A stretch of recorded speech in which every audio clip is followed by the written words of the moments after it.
Coralie Desnoux, bonjour. Vous êtes présidente du conseil départemental des Deux-Sèvres. Quelle est l'importance du sport pour vous et pour le conseil départemental? Depuis 2021, le sport est une priorité pour le conseil départemental avec les différents événements nationaux, internationaux que nous avons eus en 2003, et surtout en 2024 avec les Jeux olympiques. Nous croyons au sport comme vecteur dans un premier temps de liesse, de ferveur, de partage sur des matchs importants, sur des événements sportifs, sur le Tour des Deux-Sèvres aussi en fait partie, mais également un axe important de l'éducation de nos jeunes, parce qu'à travers le sport, c'est aussi le bénévolat, c'est encore plus de dynamique, c'est encore plus de partage, encore plus d'excellence bien évidemment. Donc le sport a toute sa place dans les Deux-Sèvres. 2024, la flamme olympique en Deux-Sèvres, ce sera réel. Nous avons fait en effet le choix de permettre aux Deux-Sévriens de vivre un petit bout de ces Jeux olympiques, parce que ce sont les Jeux olympiques de la France et pas seulement de Paris. Et donc c'était important pour les habitants des Deux-Sèvres qui n'auront peut-être pas la possibilité, pour la grande majorité, d'aller à Paris pour voir les Jeux, et bien qu'ils puissent vivre un bout de cet événement international, parce que nous avons besoin de ces moments où nous nous fédérons, et notamment autour du sport, des sports, mais l'olympisme, c'est bien au-delà de ça, c'est le respect, c'est l'amitié, c'est la tolérance, c'est le partage. Donc oui, très fière d'avoir fait de cet événement un événement local, un événement de Sévrien, avec tous nos partenaires, les villes qui vont voir traverser la flamme, mais également tout le monde des associations et des bénévoles, sans qui rien ne serait possible. Plus modestement, le cyclisme avec le Tour des Deux-Sèvres qui va se dérouler en juillet, qu'est-ce que vous en attendez? Le Tour des Deux-Sèvres, déjà, n'est pas modeste. Nous avons la chance d'avoir cette épreuve qui est reconnue au niveau national. C'est une manière aussi, pour nous, en tout cas, nous sommes enchantés que ça soit une manière de montrer tous les charmes de notre territoire à travers ce sport. Mais la compétition qui a lieu en Deux-Sèvres, c'est aussi ce que je disais tout à l'heure, c'est aussi ce moment de partage, quand on voit ces gens qui sont sur les bords des routes pour voir les cyclistes quelques secondes. Bah, c'est une manière de dire oui à ceux qui pratiquent le sport, oui à ceux qui nous font vibrer, oui à ceux qui nous enchantent de par leur capacité et leur exigence, souvent envers eux-mêmes d'ailleurs déjà. Il y a une équipe cycliste de Sévrienne. Et oui, nous comptons désormais la Team 79, c'est cette équipe de jeunes cyclistes qui va faire rayonner notre département au-delà de notre frontière. Nous sommes très fiers au département d'être partenaire de cette nouvelle équipe. C'est un petit peu notre emblème désormais pour le cyclisme. Donc une nouvelle équipe, un parcours qui traverse les Deux-Sèvres. Eh bien, je crois que le cyclisme a pleinement sa place sur nos routes départementales. Alors peut-on rêver? 1950, une étape en Génior. 2003, une étape Bordeaux-Saint-Mexan. Seulement 2 étapes se sont arrêtées en Deux-Sèvres au Tour de France cycliste. Est-ce qu'un jour, enfin un jour, on aura une 3e étape en Deux-Sèvres? Nous la rêvons, en effet, et nous travaillons parce que comme la Coupe du monde de rugby, comme les Jeux olympiques, le Tour de France est un vrai rendez-vous pour les Français, pour les habitants, même ceux qui ne partagent pas la passion du cyclisme. Il y a ce rendez-vous de terroir, ce rendez-vous de territoire. Et en effet, avec l'équipe, nous travaillons à avoir une étape dans les Deux-Sèvres. Alors, Ça ne dépend pas de moi. Petit message pour Christian Prudhomme si il m'entend à travers cette vidéo. Nous serons ravis, comme j'ai pu lui dire de nombreuses fois, nous serons ravis d'accueillir une étape de Tour de France. Alors l'association DEPARP, déjà qu'est-ce que ça veut dire DEPARP? Ça veut dire développement économique du parc d'activités de la route de Poitiers. On représente aujourd'hui 2000 salariés pour environ 110 entreprises, dont 50% adhèrent à notre association. C'est une association qui a été créée en 2009 par Jean-Pierre Billot et son bureau, ayant pour but de sortir du chacun pour soi et développer un véritable esprit d'équipe avec tous les acteurs de cette zone. Il faut savoir que l'association DEPARP organise depuis 2009 des journées ouvre-boîte, une sorte de journée porte ouverte. La dernière que nous avons réalisée était en 2014. Et c'était une journée sur le thème du sport, avec la présence de Laurent Jalabert qui nous a accompagnés toute la journée pour faire la visite des entreprises. Et voilà pourquoi ça prenait son sens pour nous de continuer sur le thème du sport et du vélo. De plus, c'est aussi un challenge pour nous parce que c'est une première. Aucune association n'a déjà organisé le départ.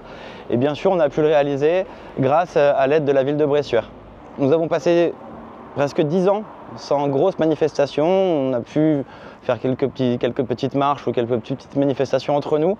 Mais il faut quand même dire une chose, c'est que ce départ du Tour des Deux-Sèvres reste pour nous un nouveau départ pour l'association DEPARP. Emmanuel Ménard, bonjour, vous êtes maire de Bressuire. Quelle est la ville aujourd'hui? Que représente-t-elle?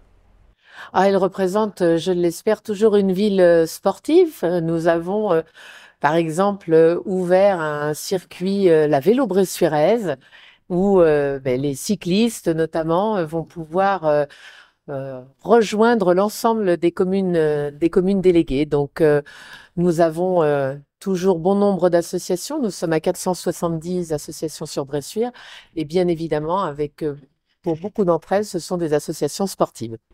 Et plus généralement, Bressuire a combien d'habitants? Alors Bressuire est une ville de 20 000 habitants avec donc 8 communes déléguées. Nous sommes une ville semi-urbaine, nous allons dire. Quels sont les grands projets d'envergure de votre commune? Aujourd'hui, nous avons des grands projets qui se situent autour de notre cœur de ville. Bressuire est labellisé cœur de ville.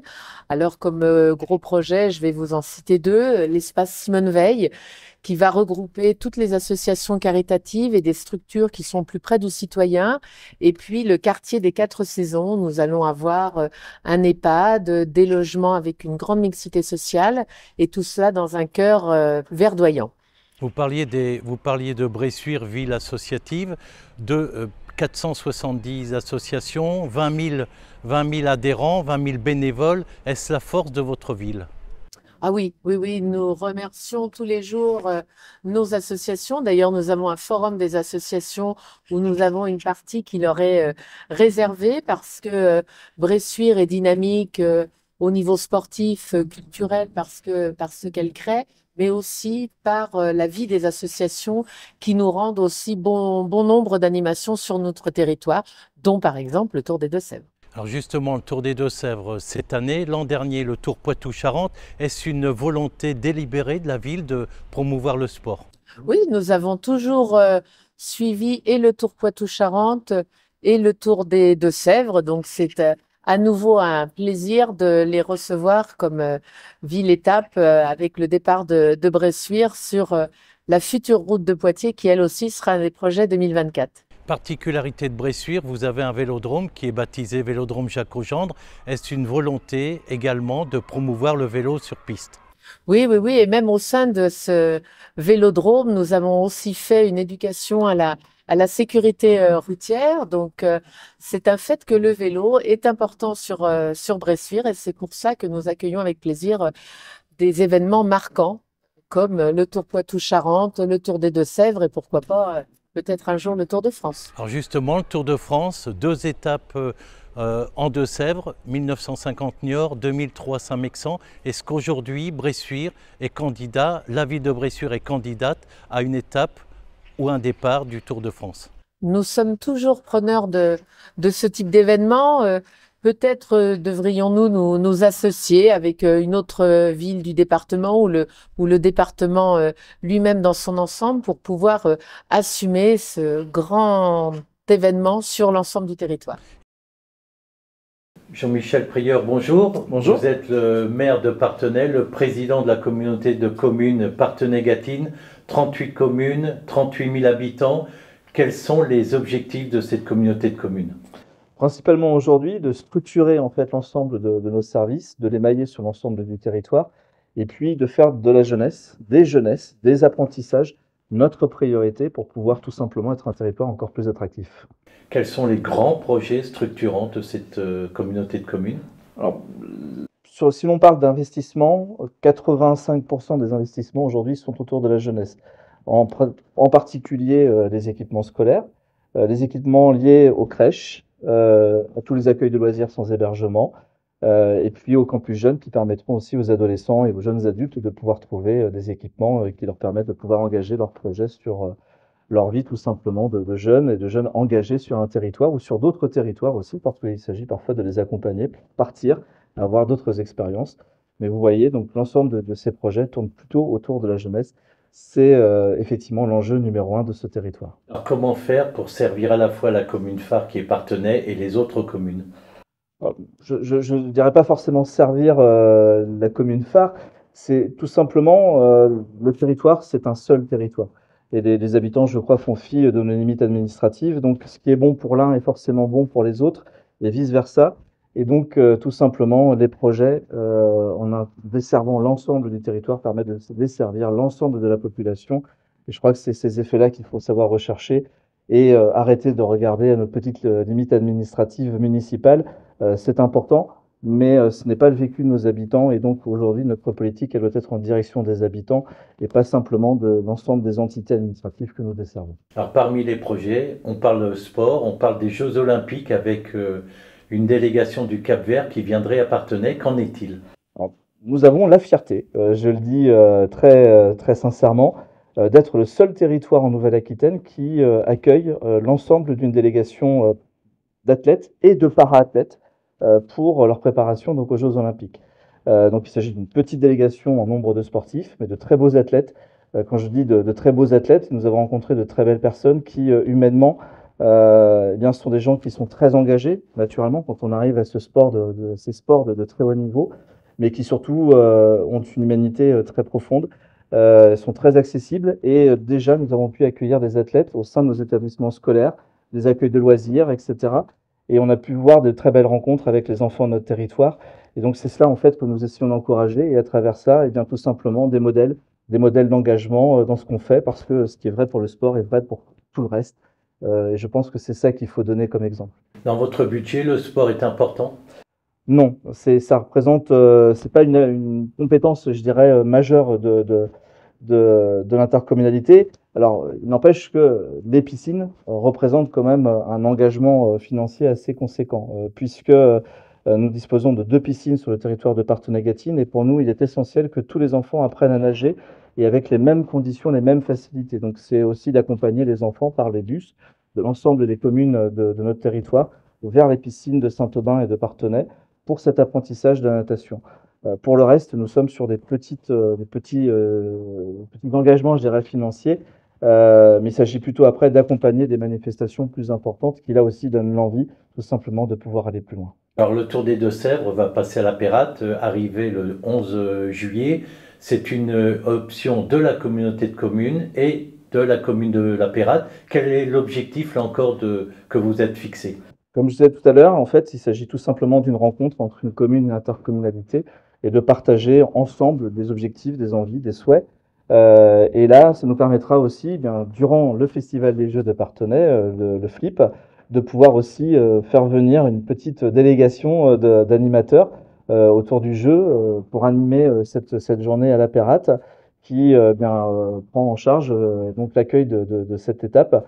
Donc je pense que c'est une belle chose, ça sera aussi une belle rencontre tout simplement parce que ça permet aux gens de pouvoir se retrouver sur plein d'aspects, qu'ils soient sportifs, ludiques, et de partager cette même envie tout simplement d'être ensemble. Est-ce que le sport peut aider à connaître un territoire? Bien sûr, alors le vélo qui plus est, parce que quel autre sport permet de parcourir autant de kilomètres et de pouvoir profiter en même temps. Alors je pense que pour les coureurs, peut-être pas forcément, parce que je dis pas qu'ils ont la tête dans le guidon, mais il faut aller vite, il faut aller de l'avant. Mais pour l'ensemble des personnes qui vont effectivement être sur le parcours, ça permet aussi de faire unité en quelque sorte autour d'une étape qui va parcourir un grand nombre de kilomètres et de mettre tout simplement en exergue la qualité de ce territoire qui est le plus beau territoire des Deux-Sèvres. Et le Tour des Deux-Sèvres, c'est important pour vous, le Tour des Deux-Sèvres cyclistes? Le Tour des Deux-Sèvres, c'est tout simplement, effectivement, pour l'ensemble de notre département, cette rencontre entre la population et des gens, des sportifs de haut niveau. Je crois que là aussi, c'est un moment de rencontre et j'accorde toujours beaucoup d'importance à ces moments-là. C'est ce qui permet de créer de l'humain et de la richesse. C'est la principale richesse que nous avons sur notre territoire de Gâtine et je pense du département, c'est la richesse humaine. Et y a-t-il d'autres projets sportifs pour la communauté de communes?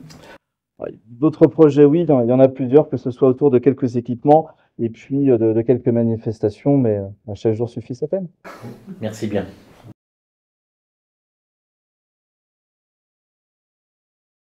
La Pérate, 1200 habitants, 1148 exactement. Est-ce que vous êtes une commune dynamique? Est-ce que vous avez l'impression d'être une commune dynamique et rurale? Rural surtout, dynamique on essaye. Bon, il faut dire que depuis la période Covid, l'attractivité peut-être est toujours la même, mais l'animation devient plus délicate. Mais tout de même, on a des atouts économiques. On a une zone artisanale gérée par la communauté de communes qui cherche à accueillir encore des entreprises. Juste à côté, non loin de la zone artisanale, il y a 3 entreprises, Alkern, fabrication de parpaings, transport l'oiseau et le négoce de céréales et les silos Beauchamp. Lorsqu'on arrive à La Pérate, on est surpris. 1148 habitants, une pharmacie, 4 médecins, c'est quand même énorme pour une petite commune comme la vôtre. Ben, il y a longtemps déjà qu'il y a plusieurs médecins. Il y a un cabinet médical qui date dans les années 70-80. Et il y a quelques années, les médecins parlaient de prendre leur retraite. Donc il a fallu remédier au problème et créer une maison de santé. Et aujourd'hui, on a l'EHPAD, une maison d'accueil spécialisée de l'ADAPEI, une pharmacie. Et au sein de la maison de santé, il y a 4 médecins, 3 infirmières et plusieurs professionnels paramédicaux. Le 11 juillet prochain, c'est un autre événement sportif, c'est le cyclisme avec l'étape du Tour des Deux-Sèvres. Qu'est-ce qui vous a conduit à aller vers le vélo? En fait, tout a commencé l'année dernière où le Tour 79 est passé par la Pérate. Et apparemment, les organisateurs ont été un peu séduits par l'ambiance qu'il y avait. Ils sont venus nous voir cette année pour organiser l'arrivée de la première étape. Première étape, Bray-sur-la-Pérate, le 11 juillet prochain, Exactement. arrivé près du stade de foot. C'est un petit clin d'œil au sport. Voilà, le sport, bon, le principal sport à la Pérate, c'est le stade. Le foot, qui est associé avec Tenzay et La Ferrière. Autrement, Qu'est-ce que vous attendez d'une telle journée sportive? Parce que lorsqu'on va voir le calendrier, on va voir le Tour des Deux-Sèvres, Bressuire, départ de Bressuire le 11 juillet, arrivée à la Pérate, c'est quand même un sacré boom pour votre commune. c'est vrai qu'on n'a pas l'habitude d'avoir des événements sportifs sur la commune. Ça se contente des événements, des animations locales et puis l'animation par le foot surtout. Vous pensez que le sport peut permettre aux gens de mieux connaître la Pérate encore? Mais disons la Pérate, oui, ça va faire connaître la Pérate quand même un peu. Il y a des sentiers de randonnée en plus à la Pérate. Exactement, il y a des circuits. On est en train de réfléchir à en faire de nouveaux. Par exemple, le Tour de la commune, peut-être un jour. Mais il y a beaucoup de sentiers de randonnée dans la zone, là, oui, sur les 3 ou 4 communes alentours. Donc une personne a envie de connaître la Pérate, un dimanche, venir se promener, qu'est-ce que vous lui conseillez? De visiter un peu le bocage local. Bon, voilà. Il y a les adeptes de la vélo française aussi qui passent dès les premiers jours. Ils font une halte à la Pérate. Puis après, ils continuent sur les belles routes paysagères de la Gâtine. Et ici, vous avez des monuments classés en plus. Exactement. On a une belle église romane qui date du XIIe siècle et qui est en ce moment en rénovation, profonde rénovation. Ensuite, il y a la croix aux anières, qui est le vestige de l'ancien cimetière qui était adossé à l'église. Et puis il y a le moulin de Fumaille, la forge à fer, l'emblème de l'époque de la Meilleraye. Donc tout pour venir à la Pérate et s'y sentir bien. Voilà, il y a des choses à voir, beaucoup de choses à voir. Quels sont les grands projets de votre mandat? Alors les grands projets, c'est ce que je disais tout à l'heure, dans l'ancien mandat, il y en avait plus parce qu'il y avait plus d'activités. Aujourd'hui, depuis le Covid, on a un peu de mal. Bon, le côté économique aussi, pas très florissant partout. Mais les projets, c'est surtout, il faut déjà maintenir la maison de retraite, l'aménagement de la route principale qui traverse le bourg, qui est un vieux serpent de mer. Il y a 50 ans, on disait encore la même chose. Je ne sais pas si un jour on va y arriver, mais bon, il faudra y arriver quand même. Et puis l'aménagement aussi de l'habitation. Il y a beaucoup de maisons à rénover. Un jour ou l'autre, il faudra choisir, soit les faire disparaître, soit les renouveler, soit les remettre en état. Enfin, il fait bon vivre à la Pérate. Je crois. Je pense. Merci, monsieur le maire. Bonne journée. Julie Bourdin, bonjour. Vous êtes conseillère municipale en charge de l'animation locale du Tour des Deux-Sèvres qui arrivera à la Pérate le 11 juillet. En quoi consiste cette organisation pour la Pérate?